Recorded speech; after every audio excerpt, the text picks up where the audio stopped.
So nze njagala kutegeeza wamma nti the government of Uganda yakoze ekisoboka. Nze nkubuulira nze amazima amatuufu. Badde wabweru. Bakoze ekisoboka era omuntu waddembe eyo okunvuma naye nze abadde ebweru. Nze mbadde nkimanyi. Because batuwuliriza ku musango gwo. N'ebintu byonna.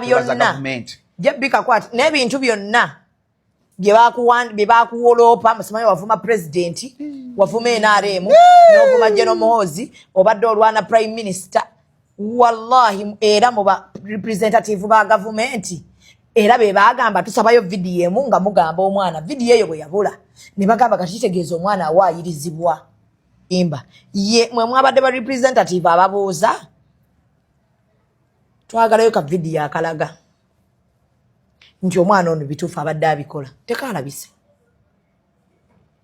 Omanyi bulungi nnyo nti mulimu ababadde bayamba ku musango ogwo. Waliwo omukyala tebaagala kamera abasinga obimanyi n'ebyemmotoka byonna. N'ebyemmotoka byonna. Lwakuba omukyala oyo. Naye ng'ate nabo beemulugunya ku IO nga babuuza lwaki abikola bw'atyo lwaki biri bwe bityo. Oweekatwe. Nekola olunaku lwakuba nti wagenda otukubira tudduke tukole byonna bye tukola wallahi nekola olunaku wali togenda genda luzira lwakuba nti Mungu enteka nina akagambo ke nategedde ne bakaŋŋamba Shamimu no one is above the law. Ako nakategedde nnyo. Tewali ali waggulu w'amateeka. No one is above the law. Ate waliwo n'ekintu kye badde bakozesa gundi yalanze bwe ŋŋamba gundi nga babakwata naye ne tugenda ne tumukubira. Netumuga bagambye omuntu ono gw'omukozesa atukwate. N'agamba no, she's not above the law. She's not above the law.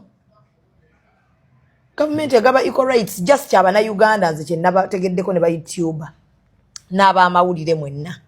Muti okugenda ku police okuteekayo complaints zammwe.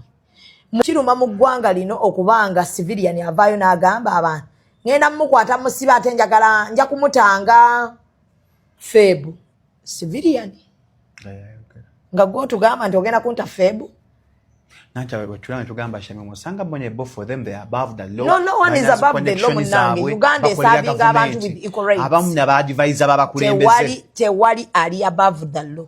Kabeere advisor wa government, kabeere advisor wa president. President mulabyeko ng'asiba n'abasinga ba advisor. I know. So kitegeeza tewali muntu ali above the law. Abantu just